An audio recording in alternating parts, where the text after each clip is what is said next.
Shadows in the Moonlight by Robert E. Howard. 1.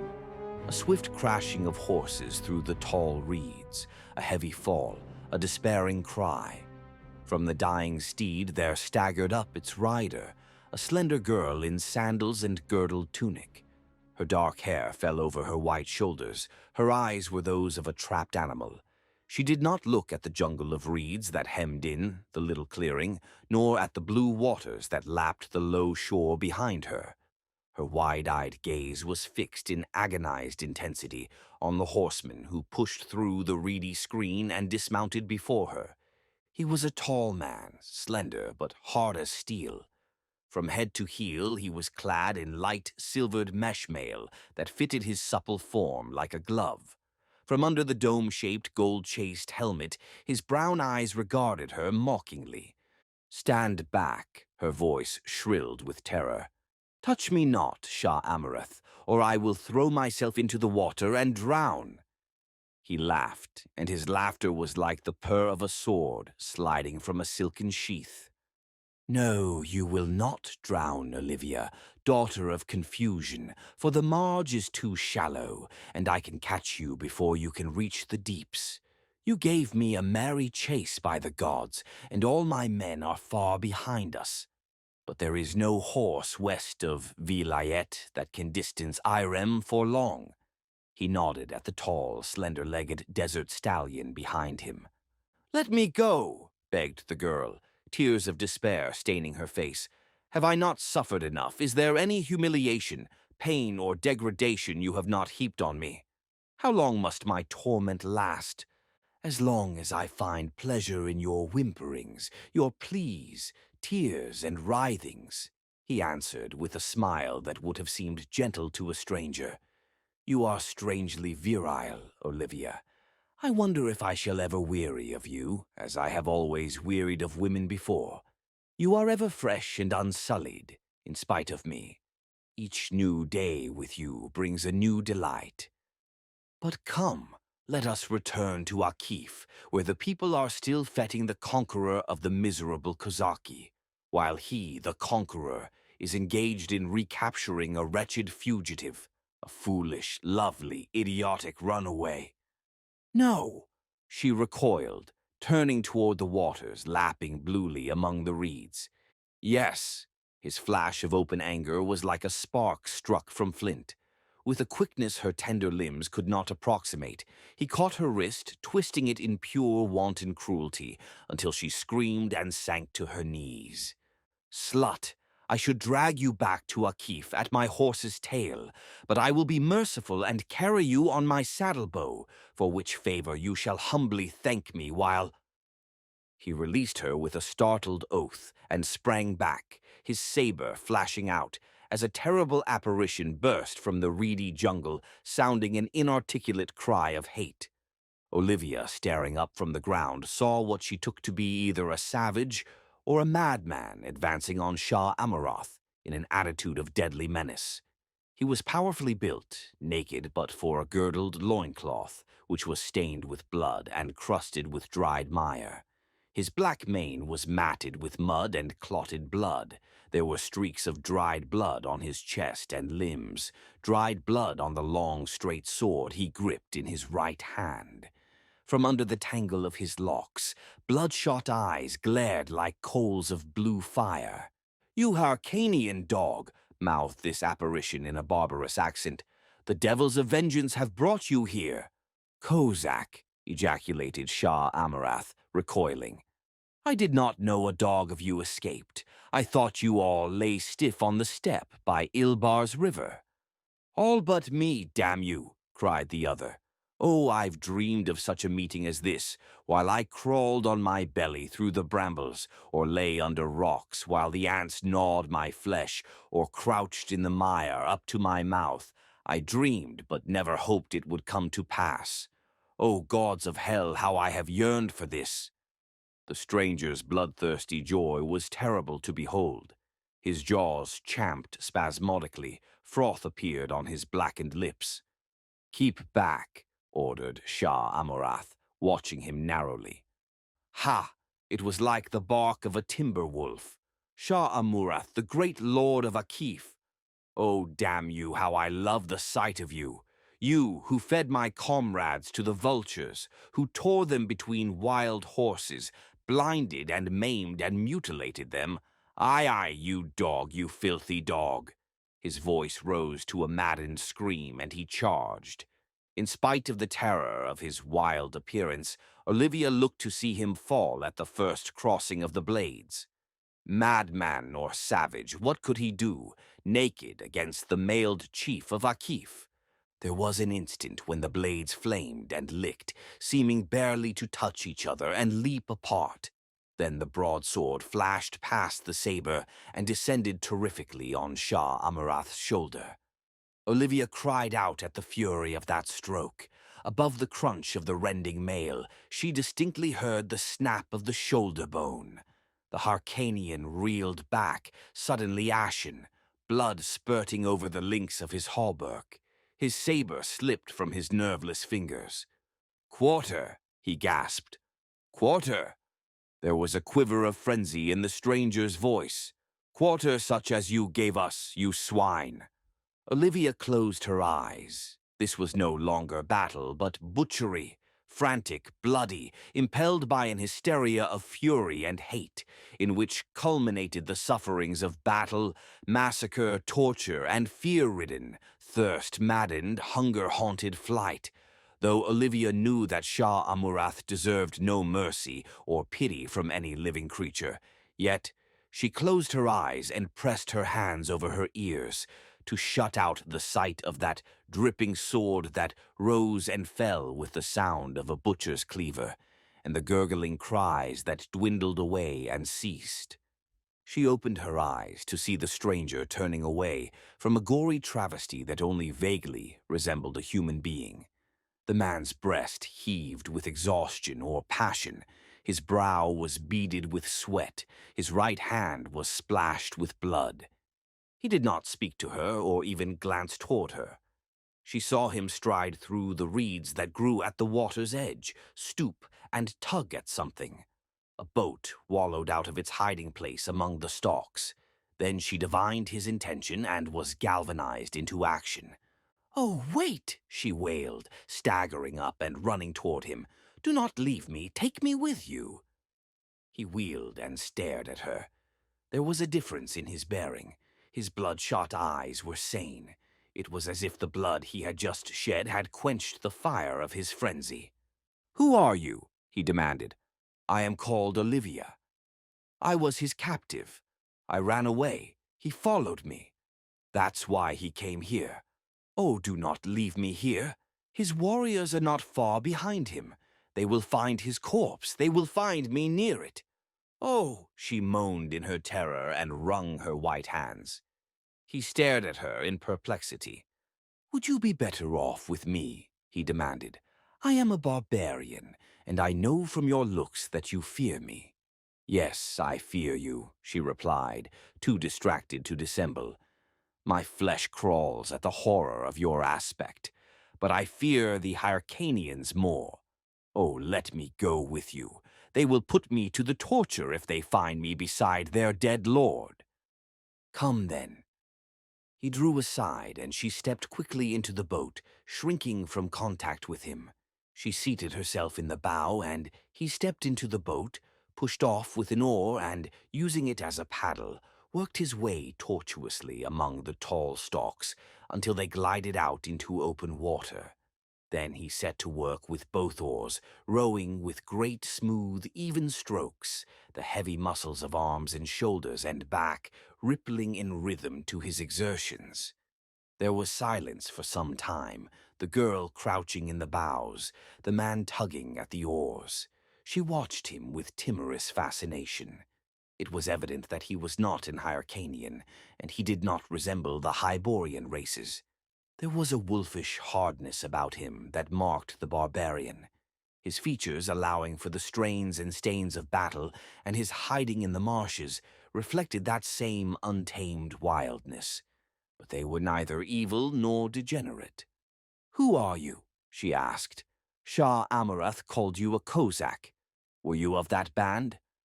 I am Conan of Chimeria, he grunted. I was with the Kozaki, as the Hyrcanian dogs called us. She knew vaguely that the land he named lay far to the northwest, beyond the farthest boundaries of the different kingdoms of her race. I am a daughter of the king of Ophir, she said. My father sold me to a Shemite chief because I would not marry a prince of Koth. The Cimmerian grunted in surprise. Her lips twisted in a bitter smile. Aye, civilized men sell their children as slaves to savages sometimes. They call your race barbaric. Conan of Cimmeria. We do not sell our children, he growled, his chin jutting truculently. Well, I was sold, but the desert man did not misuse me. He wished to buy the goodwill of Shah Amurath, and I was among the gifts he brought to Ekif of the Purple Gardens. Then, she shuddered and hid her face in her hands. I should be lost to all shame, she said presently, yet each memory stings me like a slaver's whip. I abode in Shah Amurath's palace until some weeks agone he rode out with his hosts to do battle with a band of invaders who were ravaging the borders of Turan. Yesterday he returned in triumph, and a great fete was made to honor him. In the drunkenness and rejoicing, I found an opportunity to steal out of the city on a stolen horse. I had thought to escape, but he followed, and about midday came up with me.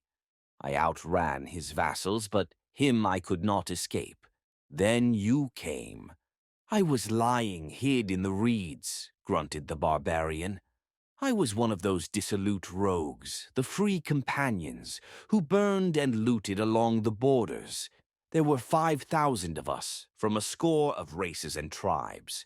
We had been serving as mercenaries for a rebel prince in eastern Koth, most of us. And when he made peace with his cursed sovereign, we were out of employment. So we took to plundering the outlying dominions of Koth, Zamora, and Turan impartially. A week ago, Shah Amurath trapped us near the banks of Ilbars with 15,000 men. Mitra. The skies were black with vultures. When the lines broke after a whole day of fighting, some tried to break through to the north, some to the west. I doubt if any escaped. The steppes were covered with horsemen riding down the fugitives. I broke for the east and finally reached the edge of the marshes that border this part of Vilayet. I've been hiding in the morasses ever since. Only the day before yesterday, the riders ceased beating up the reed brakes, searching for just such fugitives as I. I've squirmed and burrowed and hidden like a snake, feasting on muskrats I caught and ate raw, for lack of fire to cook them. This dawn I found this boat hidden among the reeds. I hadn't intended going out on the sea until night, but after I killed Shah Amurath, I knew his mailed dogs would be close at hand. And what now? We shall doubtless be pursued. If they fail to see the marks left by the boat, which I covered as well as I could, they'll guess anyway that we took to sea after they fail to find us among the marshes. But we have a start, and I'm going to haul at these oars until we reach a safe place. Where shall we find that? She asked hopelessly. Vilayet is in Hyrcanian Pond. Some folk don't think so, grinned Conan grimly. Notably the slaves that have escaped from galleys and become pirates. But what are your plans? The southwestern shore is held by the Hyrcanians for hundreds of miles. We still have a long way to go before we pass beyond their northern boundaries. I intend to go northward until I think we have passed them. Then we'll turn westward and try to land on the shore, bordered by the uninhabited steppes. Suppose we meet pirates or a storm, she asked, and we shall starve on the steppes. Well, he reminded her, I didn't ask you to come with me. I am sorry. She bowed her shapely dark head. Pirates, storms, starvation, they are all kinder than the people of Turan. Aye. His dark face grew somber. I haven't done with them yet. Be at ease, girl. Storms are rare on Vilayet at this time of year. If we make the steps, we shall not starve. I was reared in a naked land. It was those cursed marshes, with their stench and stinging flies, that nigh unmanned me. I am at home in the highlands. As for pirates—" He grinned enigmatically and bent to the oars. The sun sank like a dull glowing copper ball into a lake of fire. The blue of the sea merged with the blue of the sky, and both turned to soft dark velvet, clustered with stars and the mirrors of stars. Olivia reclined in the bows of the gently rocking boat, in a state dreamy and unreal. She experienced an illusion that she was floating in mid-air, stars beneath her as well as above. Her silent companion was etched vaguely against the softer darkness. There was no break or falter in the rhythm of his oars. He might have been a phantasmal oarsman, rowing her across the dark lake of death. But the edge of her fear was dulled, and, lulled by the monotony of motion, she passed into a quiet slumber. Dawn was in her eyes when she awakened, aware of a ravenous hunger. It was a change in the motion of the boat that had roused her. Conan was resting on his oars, gazing beyond her. She realized that he had rowed all night without pause, and marveled at his iron endurance. She twisted about to follow his stare and saw a green wall of trees and shrubbery rising from the water's edge and sweeping away in a wide curve, enclosing a small bay whose waters lay still as blue glass. "This is one of the many islands that dot this inland sea," said Conan. "They are supposed to be uninhabited. I've heard the Hyrcanians seldom visit them. Besides, they generally hug the shores in their galleys, and we have come a long way. Before sunset, we were out of sight of the mainland." With a few strokes he brought the boat into shore and made the painter fast to the arching root of a tree which rose from the water's edge. Stepping ashore, he reached out a hand to help Olivia. She took it, wincing slightly at the bloodstains upon it, feeling a hint of the dynamic strength that lurked in the barbarian's thews. A dreamy quiet lay over the woods that bordered the blue bay. Then somewhere far back among the trees, a bird lifted its morning song. A breeze whispered through the leaves and set them to murmuring. Olivia found herself listening intently for something, she knew not what. What might be lurking amid those nameless woodlands? As she peered timidly into the shadows between the trees, something swept into the sunlight with a swift whirl of wings. A great parrot which dropped onto a leafy branch and swayed there, a gleaming image of jade and crimson. It turned its crested head sidewise and regarded the invaders with glittering eyes of jet. "Crom," muttered the Cimmerian, "here is the grandfather of all parrots. He must be 1,000 years old. Look at the evil wisdom of his eyes. What mysteries do you guard, wise devil?" Abruptly the bird spread its flaming wings and, soaring from its perch, cried out harshly, "Yakulan yoktha, juthala," and with a wild screech of horribly human laughter, rushed away through the trees to vanish in the opalescent shadows. Olivia stared after it, feeling the cold hand of nameless foreboding touch her supple spine. "What did it say?" she whispered. "Human words, I'll swear," answered Conan, "but in what tongue I can't say." "Nor I," returned the girl, "yet it must have learned them from human lips. Human, or—" She gazed into the leafy fastness and shuddered slightly, without knowing why. "Crom, I'm hungry," grunted the Cimmerian. "I could eat a whole buffalo.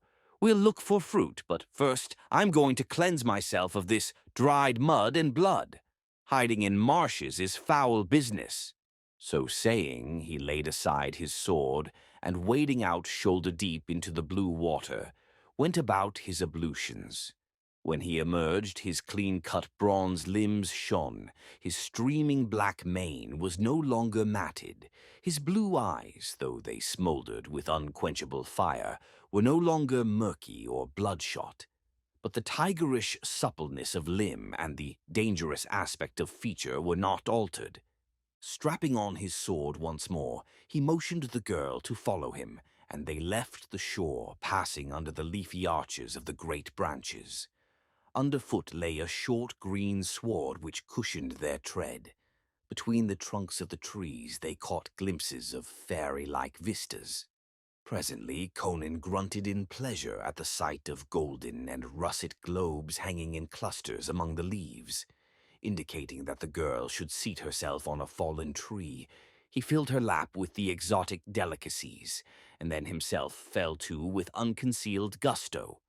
"Ishtar," said he between mouthfuls, "since Ilbars I have lived on rats, and roots I dug out of the stinking mud. This is sweet to the palate, though not very filling. Still, it will serve if we eat enough." Olivia was too busy to reply. The sharp edge of the Cimmerian's hunger blunted. He began to gaze at his fair companion with more interest than previously, noting the lustrous clusters of her dark hair, the peach-bloom tints of her dainty skin, and the rounded contours of her lithe figure which the scanty silk tunic displayed to full advantage. Finishing her meal, the object of his scrutiny looked up, and meeting his burning, slit-eyed gaze, she changed color and the remnants of the fruit slipped from her fingers. Without comment, he indicated with a gesture that they should continue their explorations, and, rising, she followed him out of the trees and into a glade, the farther end of which was bounded by a dense thicket.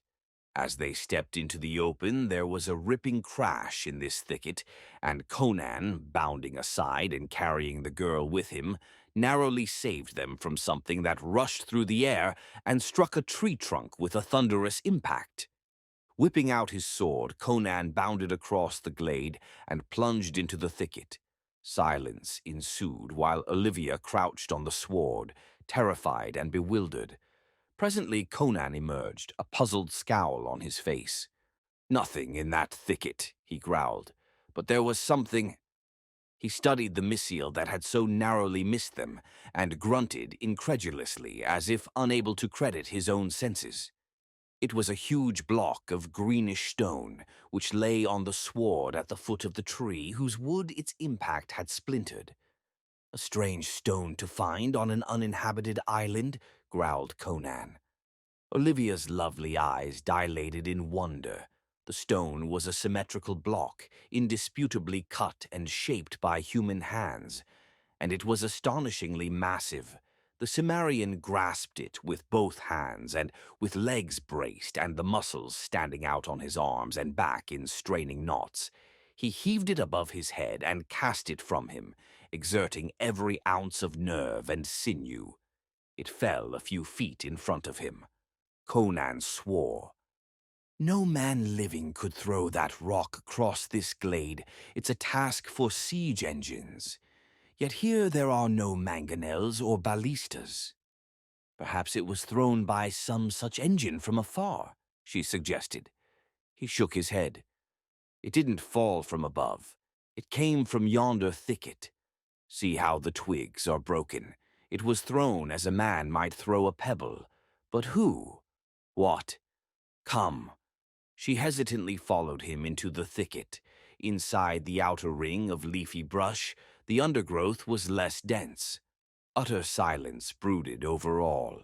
The springy sward gave no sign of footprint, yet from this mysterious thicket had hurtled that boulder, swift and deadly. Conan bent closer to the sward where the grass was crushed down, here and there. He shook his head angrily. Even to his keen eyes it gave no clue as to what had stood or trodden there.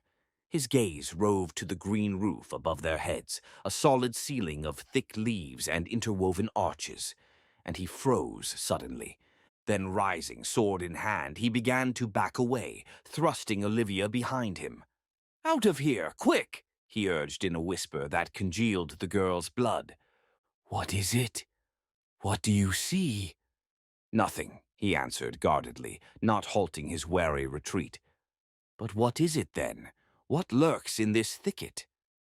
"Death," he answered, his gaze still fixed on the brooding jade arches that shut out the sky.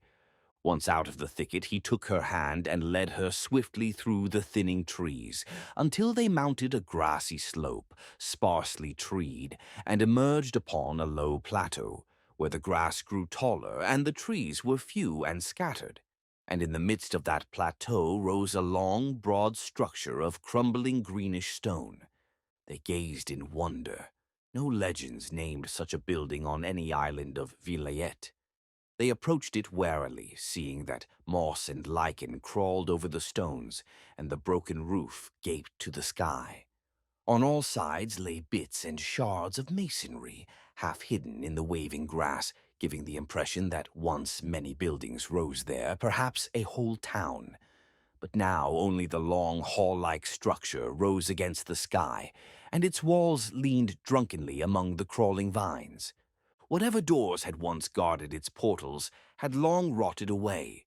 Conan and his companion stood in the broad entrance and stared inside. Sunlight streamed in through gaps in the walls and roof, making the interior a dim weave of light and shadow. Grasping his sword firmly, Conan entered, with the slouching gait of a hunting panther, sunken head and noiseless feet. Olivia tiptoed after him. Once within, Conan grunted in surprise, and Olivia stifled a scream. "Look! Oh, look!" "I see," he answered. "Nothing to fear. They are statues." "But how lifelike, and how evil," she whispered, drawing close to him. They stood in a great hall, whose floor was of polished stone, littered with dust and broken stones, which had fallen from the ceiling. Vines growing between the stones masked the apertures. The lofty roof, flat and undomed, was upheld by thick columns, marching in rows down the sides of the walls. And in each space between these columns stood a strange figure. They were statues, apparently of iron, black and shining, as if continually polished. They were life-sized, depicting tall, lithely powerful men with cruel, hawk-like faces. They were naked, and every swell, depression, and contour of joint and sinew was represented with incredible realism. But the most lifelike feature was their proud, intolerant faces. These features were not cast in the same mold. Each face possessed its own individual characteristics, though there was a tribal likeness between them all. There was none of the monotonous uniformity of decorative art, in the faces at least. "They seem to be listening and waiting," whispered the girl uneasily. Conan rang his hilt against one of the images. "Iron," he pronounced. "But chrome, in what molds were they cast?" He shook his head and shrugged his massive shoulders in puzzlement. Olivia glanced timidly about the great silent hall. Only the ivy-grown stones, the tendril-clasped pillars, with the dark figures brooding between them, met her gaze. She shifted uneasily and wished to be gone, but the images held a strange fascination for her companion.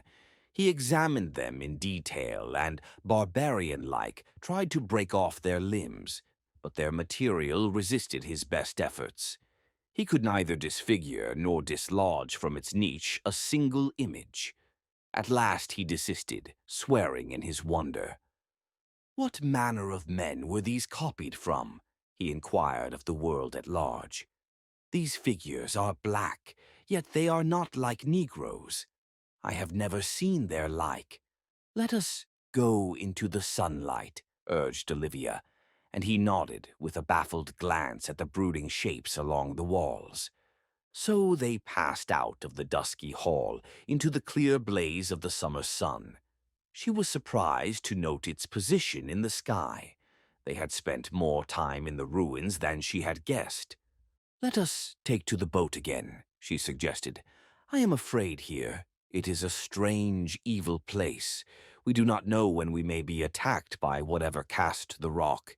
"I think we're safe as long as we're not under the trees," he answered. "Come." The plateau, whose sides fell away toward the wooded shores on the east, west, and south, sloped upward toward the north to abut on a tangle of rocky cliffs, the highest point of the island. Thither Conan took his way, suiting his long stride to his companion's gait. From time to time his glance rested inscrutably upon her, and she was aware of it. They reached the northern extremity of the plateau and stood gazing up the steep pitch of the cliffs. Trees grew thickly along the rim of the plateau, east and west of the cliffs, and clung to the precipitous incline. Conan glanced at these trees suspiciously, but he began the ascent, helping his companion on the climb. The slope was not sheer, and was broken by ledges and boulders. The Cimmerian, born in a hill country, could have run up it like a cat, but Olivia found the going difficult. Again and again she felt herself lifted lightly off her feet and over some obstacle that would have taxed her strength to surmount, and her wonder grew at the sheer physical power of the man. She no longer found his touch repugnant. There was a promise of protection in his iron clasp. At last they stood on the ultimate pinnacle, their hair stirring in the sea wind. From their feet the cliffs fell away, sheerly 300 or 400 feet, to a narrow tangle of woodlands bordering the beach. Looking southward, they saw the whole island, lying like a great oval mirror, its beveled edges sloping down swiftly into a rim of green, except where it broke in the pitch of the cliffs. As far as they could see, on all sides stretched the blue waters, still, placid, fading into dreamy hazes of distance. "The sea is still," sighed Olivia. "Why should we not take up our journey again?" Conan, poised like a bronze statue on the cliffs, pointed northward. Straining her eyes, Olivia saw a white fleck that seemed to hang suspended in the aching haze. "What is it?" "A sail. Hyrcanians? Who can tell at this distance? They will anchor here, search the island for us," she cried in quick panic. "I doubt it. They come from the north, so they cannot be searching for us. They may stop for some other reason, in which case we'll have to hide as best we can. But I believe it's either pirate or an Hyrcanian galley returning from some northern raid. In the latter case, they are not likely to anchor here, but we can't put to sea until they've gone out of sight, for they're coming from the direction in which we must go. Doubtless they'll pass the island tonight, and at dawn we can go on our way." "Then we must spend the night here," she shivered. "It's safest." "Then let us sleep here on the crags," she urged. He shook his head, glancing at the stunted trees, at the marching woods below, a green mass which seemed to send out tendrils straggling up the sides of the cliffs. "Here are too many trees. We'll sleep in the ruins."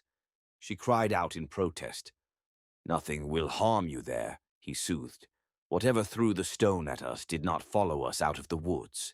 There was nothing to show that any wild thing lairs in the ruins. Besides, you are soft-skinned and used to shelter and dainties. I could sleep naked in the snow and feel no discomfort, but the dew would give you cramps, were we to sleep in the open." Olivia helplessly acquiesced, and they descended the cliffs, crossed the plateau, and once more approached the gloomy, age-haunted ruins. By this time the sun was sinking below the plateau rim. They had found fruit in the trees near the cliffs, and these formed their supper, both food and drink. The southern night swept down quickly, littering the dark blue sky with great white stars, and Conan entered the shadowy ruins, drawing the reluctant Olivia after him. She shivered at the sight of those tense black shadows in their niches along the walls. In the darkness that the starlight only faintly touched, she could not make out their outlines. She could only sense their attitude of waiting as they had waited for untold centuries. Conan had brought a great armful of tender branches, well leafed. These he heaped to make a couch for her, and she lay upon it with a curious sensation as of one lying down to sleep in a serpent's lair. Whatever her forebodings, Conan did not share them. The Cimmerian sat down near her, his back against a pillar, his sword across his knees. His eyes gleamed like a panther's in the dusk. "Sleep, girl," said he. My slumber is light as a wolf's. Nothing can enter this hall without awaking me." Olivia did not reply. From her bed of leaves she watched the immobile figure, indistinct in the soft darkness. How strange to move in fellowship with a barbarian, to be cared for and protected by one of a race, tales of which had frightened her as a child. He came of a people bloody, grim, and ferocious. His kinship to the wild was apparent in his every action. It burned in his smoldering eyes. Yet he had not harmed her, and her worst oppressor had been a man the world called civilized. As a delicious languor stole over her relaxing limbs, and she sank into foamy billows of slumber. Her last waking thought was a drowsy recollection of the firm touch of Conan's fingers on her soft flesh. Too, Olivia dreamed, and through her dreams crawled a suggestion of lurking evil, like a black serpent writhing through flower gardens. Her dreams were fragmentary and colorful, exotic shards of a broken, unknown pattern, until they crystallized into a scene of horror and madness, etched against a background of cyclopean stones and pillars. She saw a great hall, whose lofty ceiling was upheld by stone columns marching in even rows along the massive walls. Among these pillars fluttered great green and scarlet parrots, and the hall was thronged with black-skinned, hawk-faced warriors. They were not Negroes. Neither they nor their garments nor weapons resembled anything of the world the dreamer knew. They were pressing about, one bound to a pillar. A slender, white-skinned youth with a cluster of golden curls about his alabaster brow. His beauty was not altogether human, like the dream of a god, chiseled out of living marble. The black warriors laughed at him, jeered and taunted in a strange tongue. The lithe, naked form writhed beneath their cruel hands. Blood trickled down the ivory thighs to spatter on the polished floor. The screams of the victim echoed through the hall. Then, lifting his head toward the ceiling and the skies beyond, he cried out a name in an awful voice. A dagger in an ebon hand cut short his cry, and the golden head rolled on the ivory breast. As if in answer to that desperate cry, there was a rolling thunder as of celestial chariot wheels, and a figure stood before the slayers as if materialized out of empty air.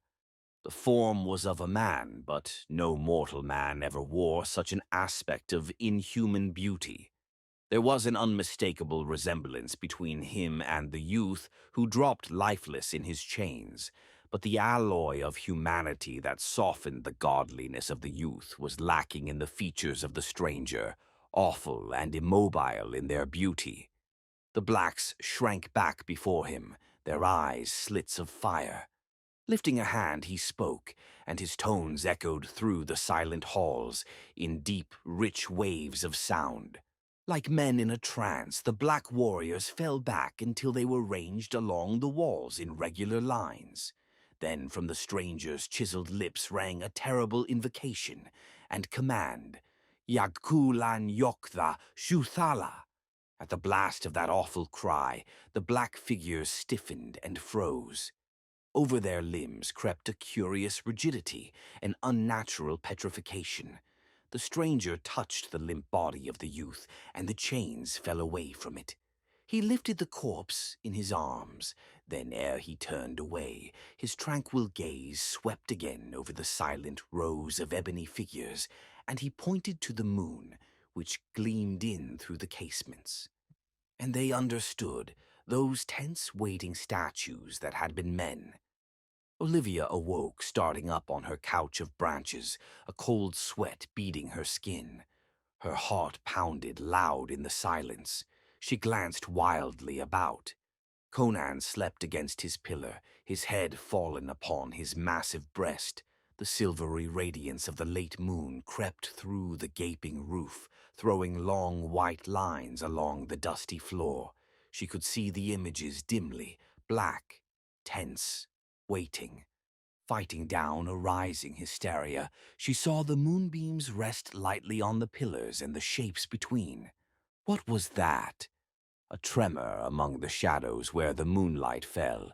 A paralysis of horror gripped her, for where there should have been the immobility of death, there was movement, a slow twitching, a flexing and writhing of ebon limbs.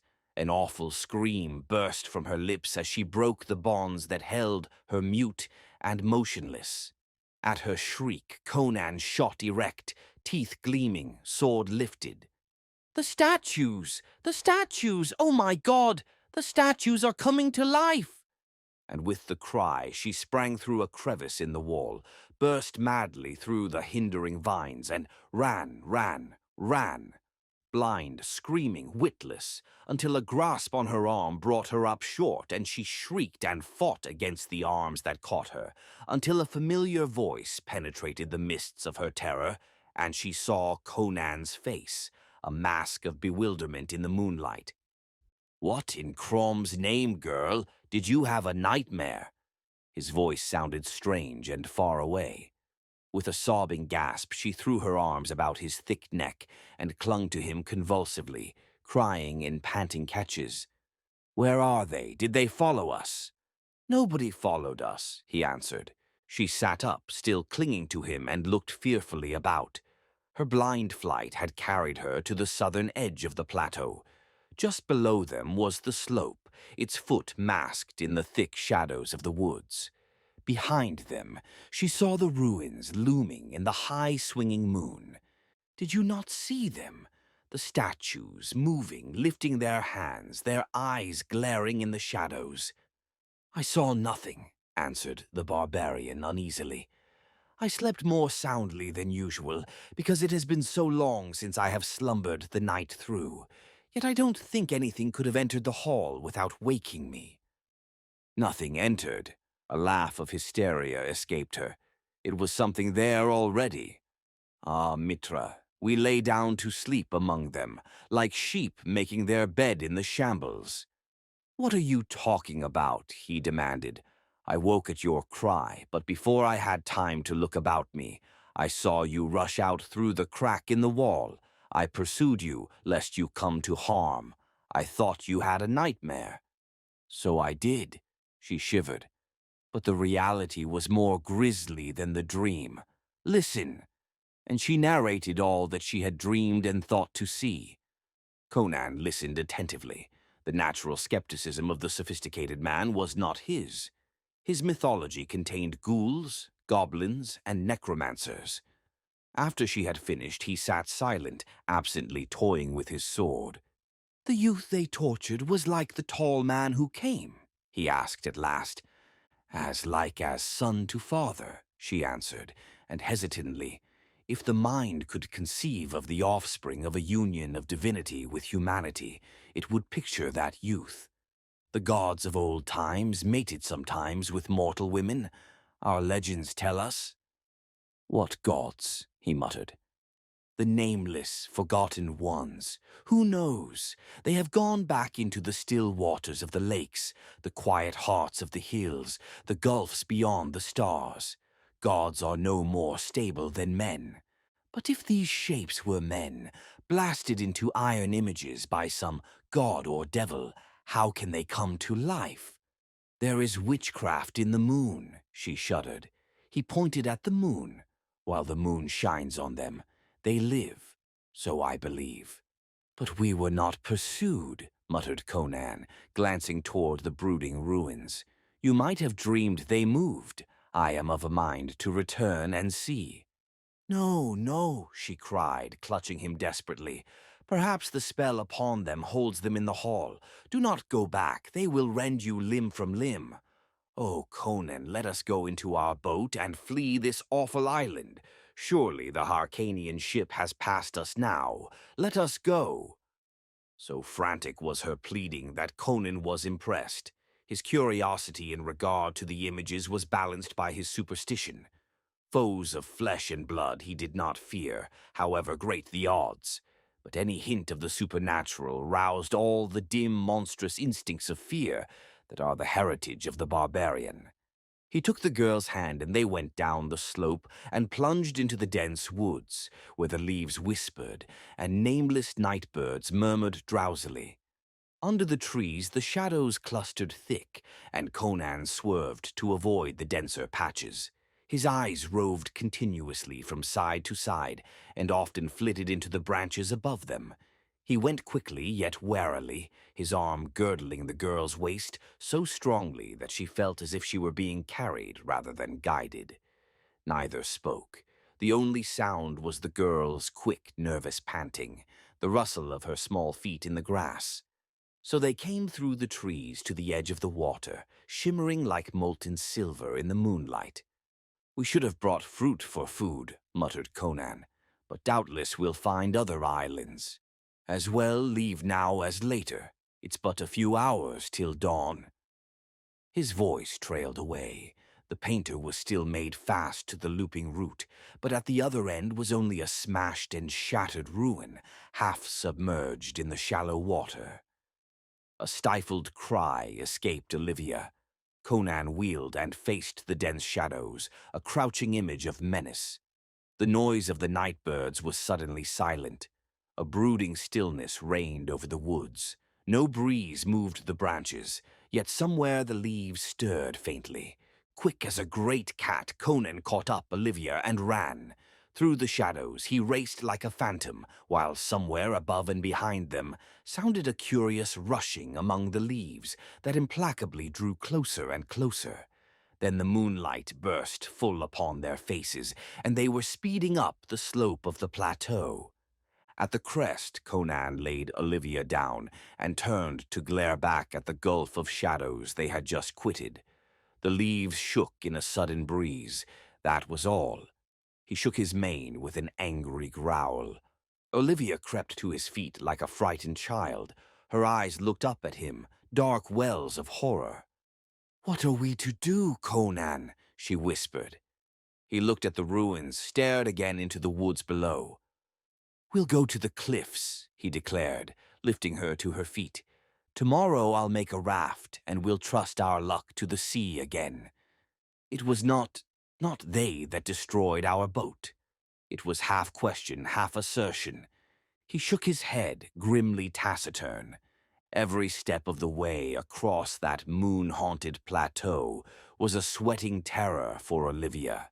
But no black shapes stole suddenly from the looming ruins, and at last they reached the foot of the crags, which rose stark and gloomily majestic above them. There Conan halted in some uncertainty, at last selecting a place sheltered by a broad ledge, nowhere near any trees. "Lie down and sleep if you can, Olivia," he said.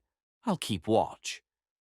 But no sleep came to Olivia, and she lay watching the distant ruins and the wooded rim until the stars paled, the east whitened, and dawn in rose and gold struck fire from the dew on the grass blades. She rose stiffly, her mind reverting to all the happenings of the night.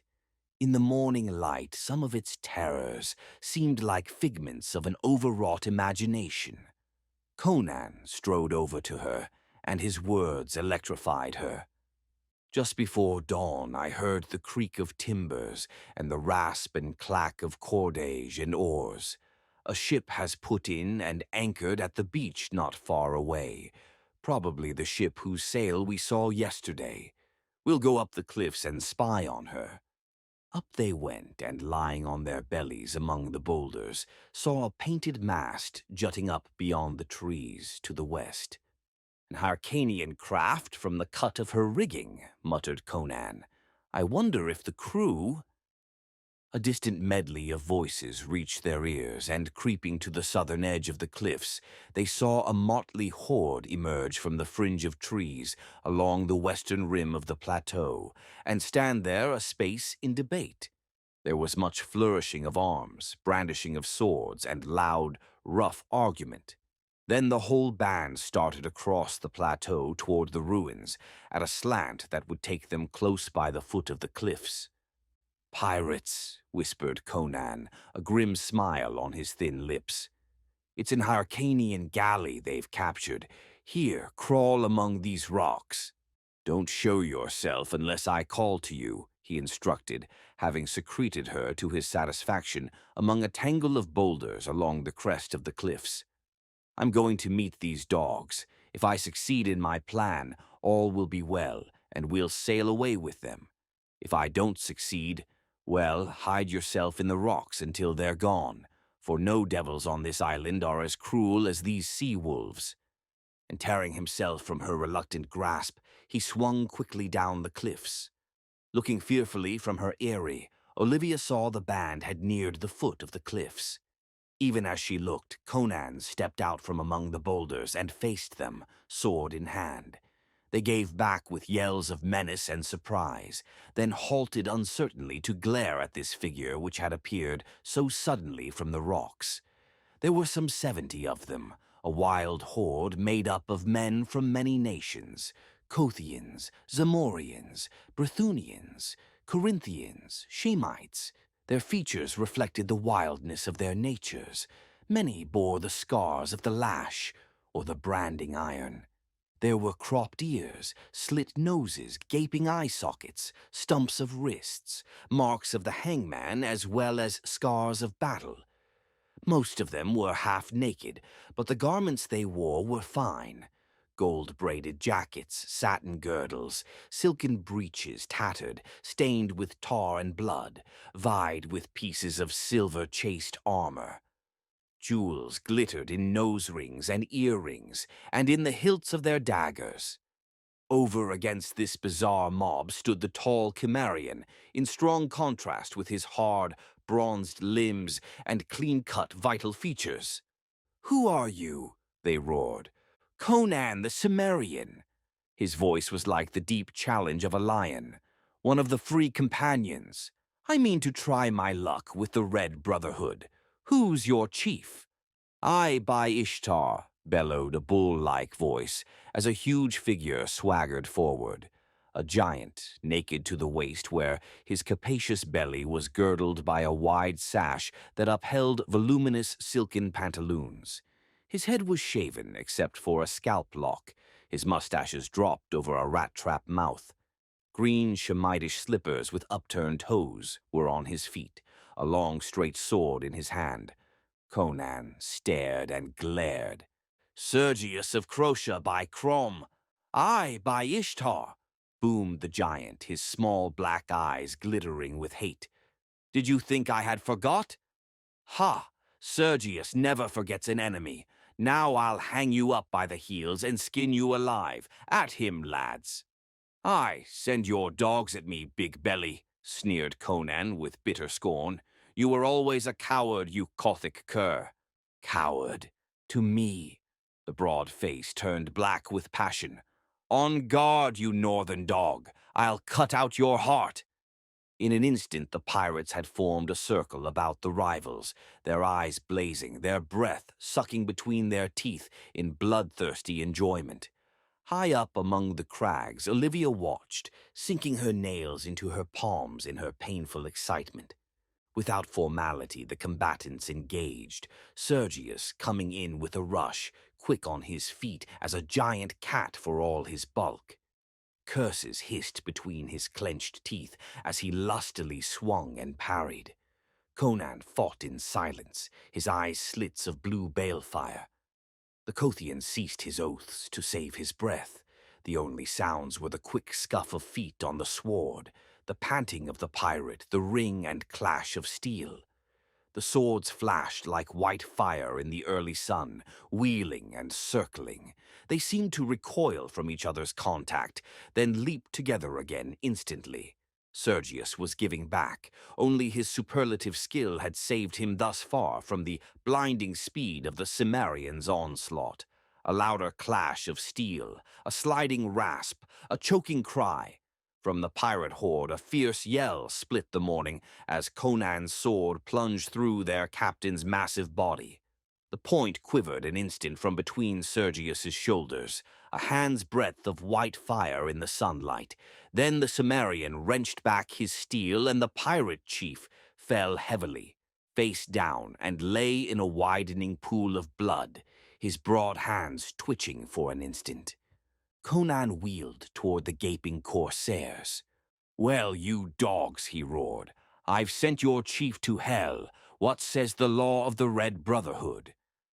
Before any could answer, a rat-faced Brythunian, standing behind his fellows, whirled a sling swiftly and deadly. Straight as an arrow sped the stone to its mark, and Conan reeled and fell as a tall tree falls to the woodsman's axe. Up on the cliff, Olivia caught at the boulders for support. The scene swam dizzily before her eyes. All she could see was the Cimmerian lying limply on the sward, blood oozing from his head. The rat-faced one yelped in triumph and ran to stab the prostrate man, but a lean Corinthian thrust him back.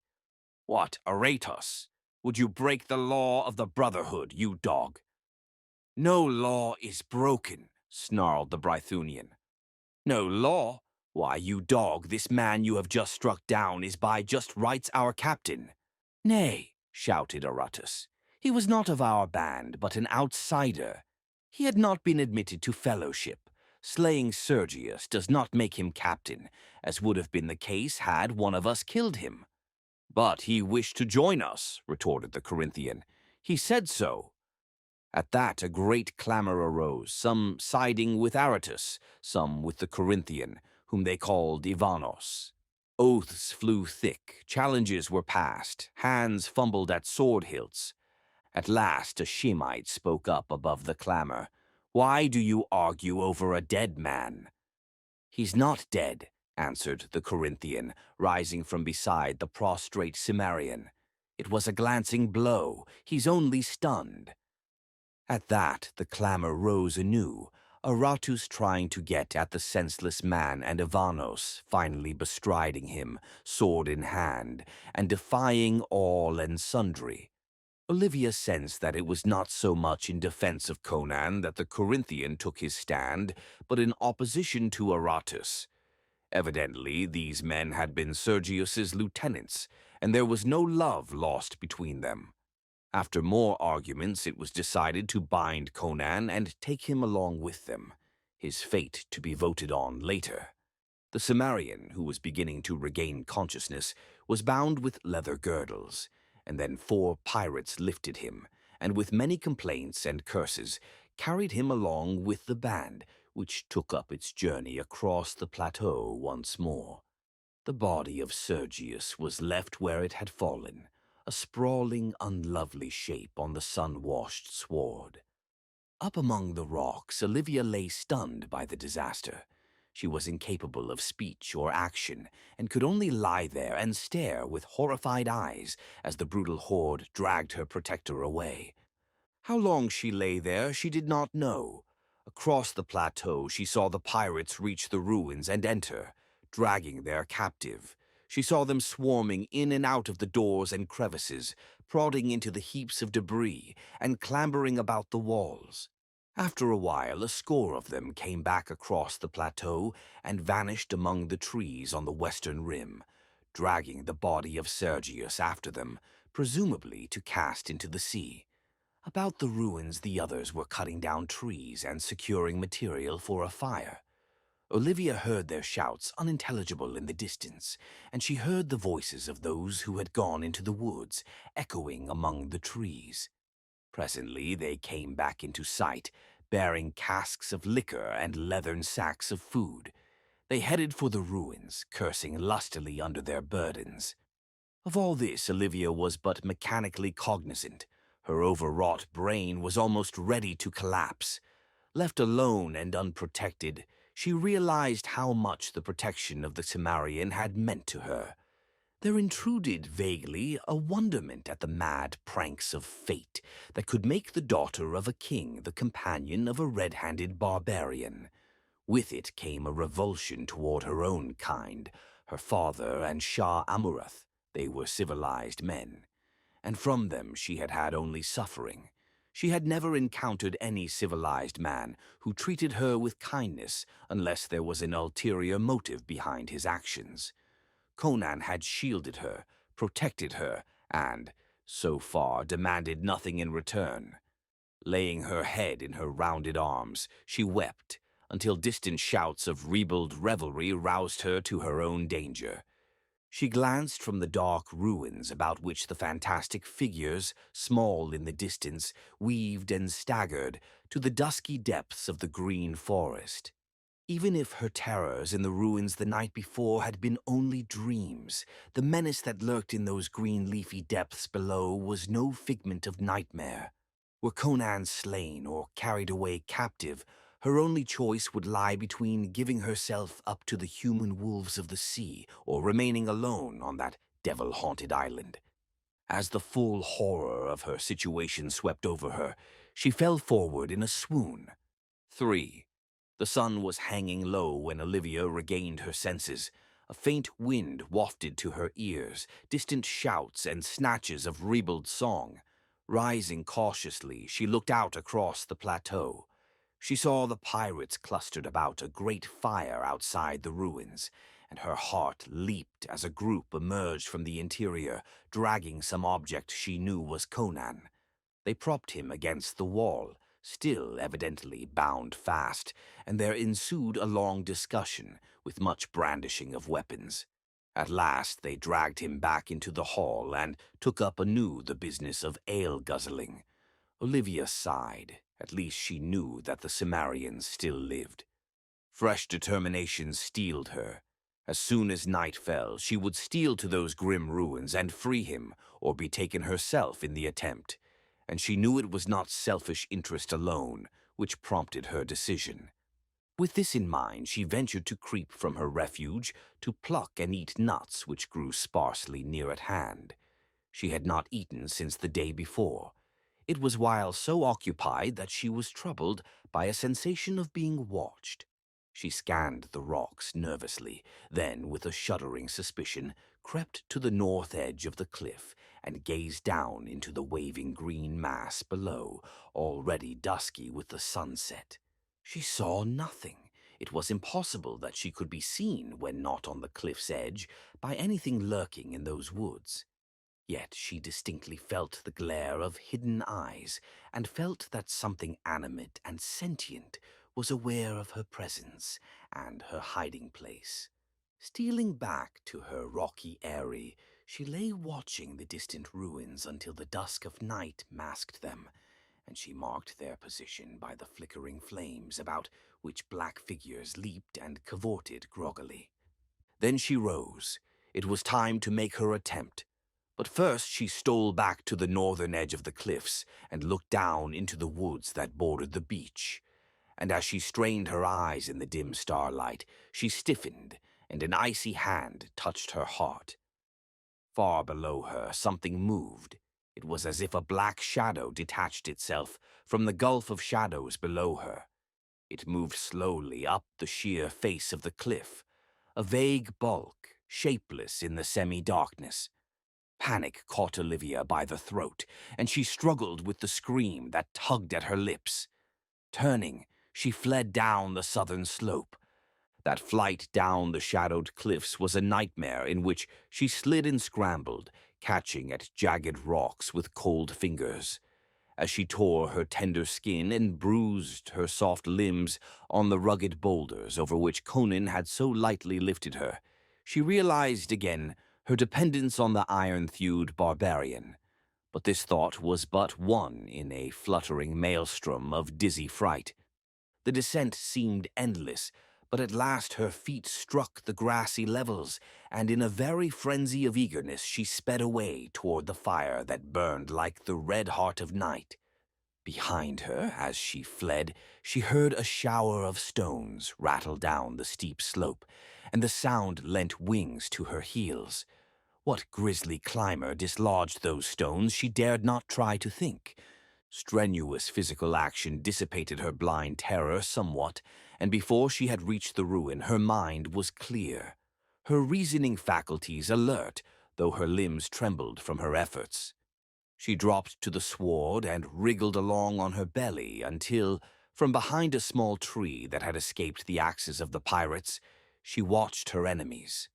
They had completed their supper, but were still drinking, dipping pewter mugs or jeweled goblets into the broken heads of the wine casks.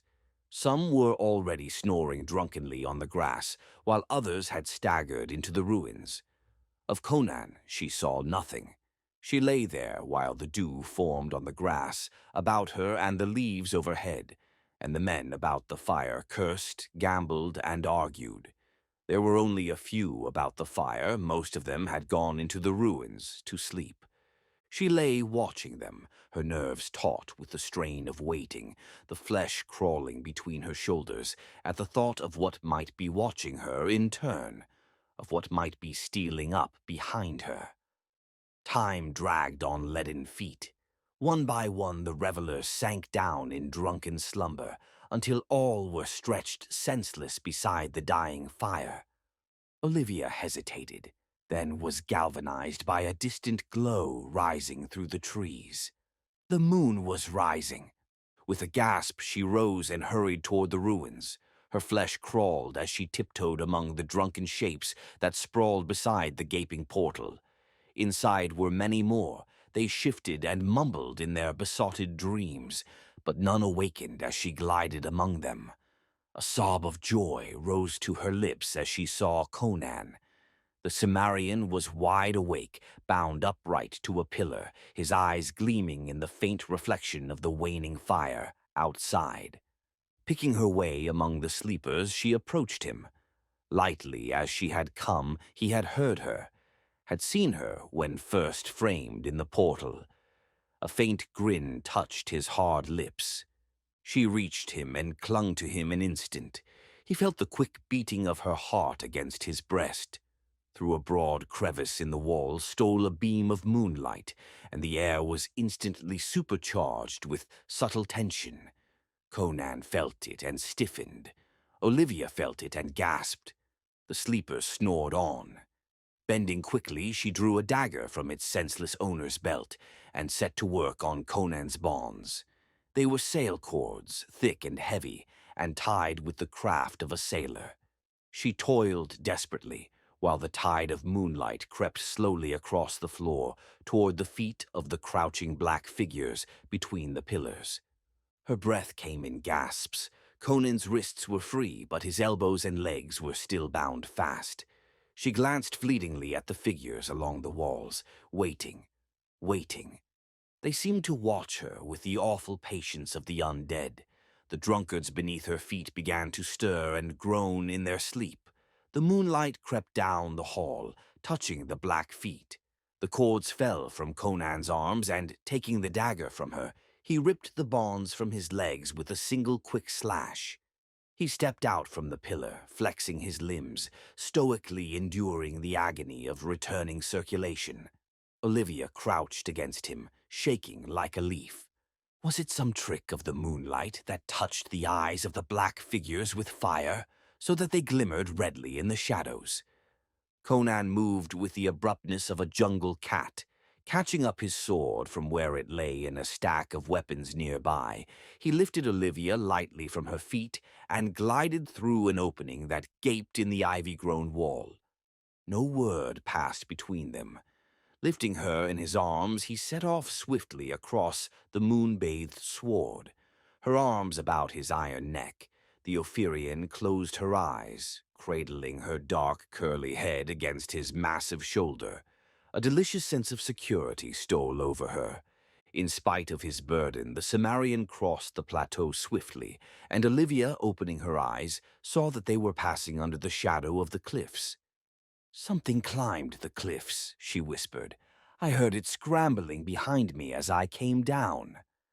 "We'll have to chance it," he grunted. "I am not afraid." "Now," she sighed. "You were not afraid when you came to free me either," he answered. "Crom, what a day it has been. Such haggling and wrangling I never heard. I'm nearly deaf. Aratus wished to cut out my heart, and Ivanos refused, to spite Aratus, whom he hates. All day long they snarled and spat at one another, and the crew quickly grew too drunk to vote either way." He halted suddenly, an image of bronze in the moonlight. With a quick gesture, he tossed the girl lightly to one side and behind him. Rising to her knees on the soft sward, she screamed at what she saw. Out of the shadows of the cliffs moved a monstrous, shambling bulk, an anthropomorphic horror, a grotesque travesty of creation. In general outline, it was not unlike a man, but its face, limned in the bright moonlight, was bestial, with close-set ears, flaring nostrils, and a great flabby-lipped mouth in which gleamed white tusk-like fangs. It was covered with shaggy grayish hair, shot with silver which shone in the moonlight, and its great misshapen paws hung nearly to the earth. Its bulk was tremendous. As it stood on its short-bowed legs, its bullet head rose above that of the man who faced it. The sweep of the hairy breast and giant shoulders was breathtaking. The huge arms were like knotted trees. The moonlight scene swam to Olivia's sight. This, then, was the end of the trail, for what human being could withstand the fury of that hairy mountain of thews and ferocity? Yet, as she stared in wide-eyed horror at the bronzed figure facing the monster, she sensed a kinship in the antagonists that was almost appalling. This was less a struggle between man and beast than a conflict between two creatures of the wild, equally merciless and ferocious. With a flash of white tusks, the monster charged. The mighty arms spread wide as the beast plunged, stupefyingly quick for all his vast bulk and stunted legs. Conan's action was a blur of speed Olivia's eye could not follow. She only saw that he evaded that deadly grasp, and his sword, flashing like a jet of white lightning, sheared through one of those massive arms between shoulder and elbow. A great spout of blood deluged the sword as the severed member fell, twitching horribly. But even as the sword bit through, the other malformed hand locked in Conan's black mane. Only the iron neck muscles of the Cimmerian saved him from a broken neck that instant. His left hand darted out to clamp on the beast's squat throat.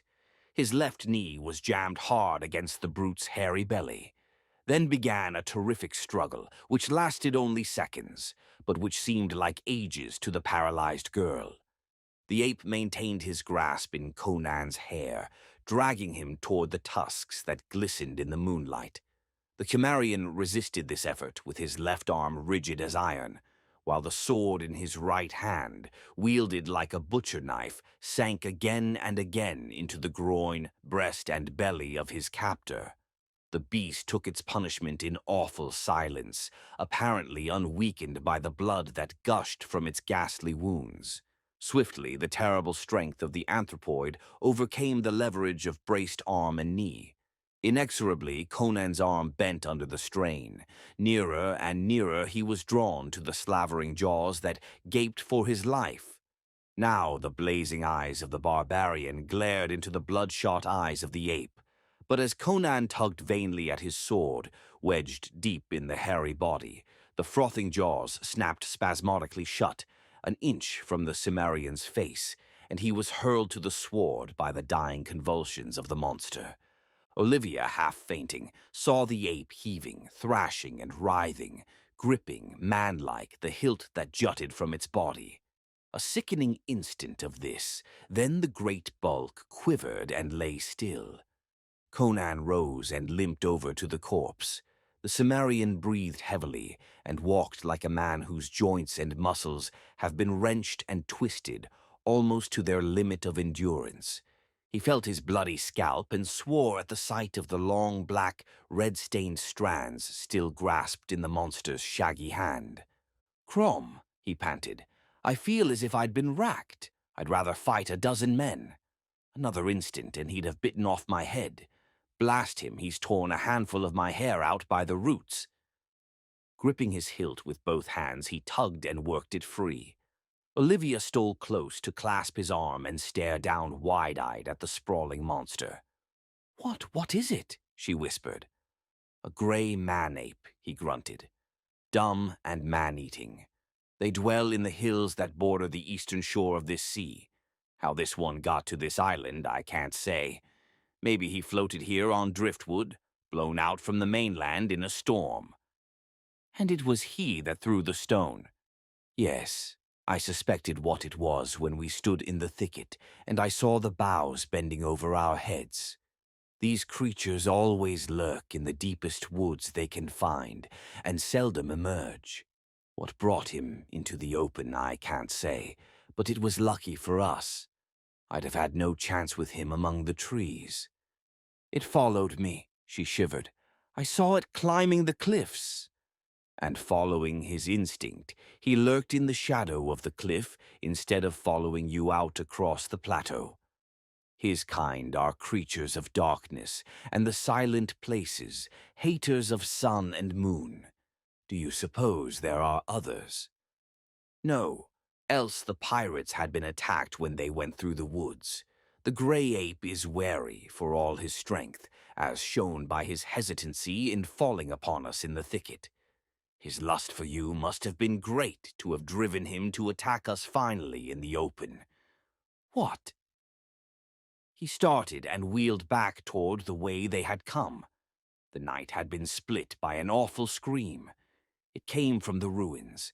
Instantly there followed a mad medley of yells, shrieks, and cries of blasphemous agony. Though accompanied by a ringing of steel, the sounds were of massacre rather than battle. Conan stood frozen, the girl clinging to him in a frenzy of terror. The clamor rose to a crescendo of madness, and then the Cimmerian turned and went swiftly toward the rim of the plateau with its fringe of moon-limbed trees. Olivia's legs were trembling so that she could not walk, so he carried her, and her heart calmed its frantic pounding as she nestled into his cradling arms. They passed under the shadowy forest, but the clusters of blackness held no terrors. The rifts of silver discovered no grisly shape. Night birds murmured slumberously. The yells of slaughter dwindled behind them, masked in the distance to a confused jumble of sound. Somewhere a parrot called, like an eerie echo, Yakulan Yoktha Shuthala. So they came to the tree-fringed water's edge and saw the galley lying at anchor, her sails shining white in the moonlight. Already the stars were paling for dawn. 4. In the ghastly whiteness of dawn, a handful of tattered, blood-stained figures staggered through the trees and out onto the narrow beach. There were 44 of them, and they were a cowed and demoralized band. With panting haste, they plunged into the water and began to wade toward the galley, when a stern challenge brought them up standing. Etched against the whitening sky, they saw Conan the Cimmerian standing in the bows, sword in hand, his black mane tossing in the dawn wind. "Stand," he ordered. "Come no nearer." "What would you have, dogs?" "Let us come aboard," croaked a hairy rogue, fingering a bloody stump of ear. "We'd be gone from this devil's island. The first man who tries to climb over the side, I'll split his skull," promised Conan. They were 44 to 1, but he held the whip hand. The fight had been hammered out of them. "Let us come aboard, good Conan," whined a red-sashed Zamorian, glancing fearfully over his shoulder at the silent woods. "We have been so mauled, bitten, scratched, and rended, and are so weary from fighting and running that not one of us can lift a sword." "Where is that dog Aratus?" demanded Conan. "Dead with the others. It was devils fell upon us. They were rending us to pieces before we could awake. A dozen good rovers died in their sleep. The ruins were full of flame-eyed shadows, with tearing fangs and sharp talons." "Aye," put in another corsair. "They were the demons of the isle, which took the forms of molten images to befool us. Ishtar. We lay down to sleep among them. We are no cowards. We fought them as long as mortal man may strive against the powers of darkness. Then we broke away and left them tearing at the corpses like jackals. But surely they'll pursue us." "Aye, let us come aboard," clamored a lean Shemite.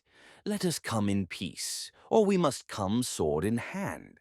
And though we be so weary, you will doubtless slay many of us, yet you cannot prevail against us many." "Then I'll knock a hole in the planks and sink her," answered Conan grimly. A frantic chorus of expostulation rose, which Conan silenced with a lion-like roar. "Dogs, must I aid my enemies? Shall I let you come aboard and cut out my heart?" "Nay, nay," they cried eagerly. "Friends, friends, Conan. We are thy comrades, we be all lusty rogues together. We hate the king of Turan, not each other." Their gaze hung on his brown, frowning face. "Then if I am one of the Brotherhood," he grunted, "the laws of the trade apply to me, and since I killed your chief in fair fight, then I am your captain." There was no dissent. The pirates were too cowed and battered to have any thought except a desire to get away from that island of fear. Conan's gaze sought out the blood-stained figure of the Corinthian. "How, Ivanos?" he challenged. "You took my part once. Will you uphold my claims again?" "Aye, by Mitra." The pirate, sensing the trend of feeling, was eager to ingratiate himself with the Cimmerian. "He is right, lads. He is our lawful captain." A medley of acquiescence rose, lacking enthusiasm perhaps, but with sincerity accentuated by the feel of the silent woods behind them, which might mask creeping ebony devils with red eyes and dripping talons. "Swear by the hilt," Conan demanded. 44 sword hilts were lifted toward him, and 44 voices blended in the corsair's oath of allegiance. Conan grinned and sheathed his sword. "Come aboard, my bold swashbucklers, and take the oars." He turned and lifted Olivia to her feet from where she had crouched, shielded by the gunwales. "And what of me, sir?" she asked. "What would you?" he countered, watching her narrowly.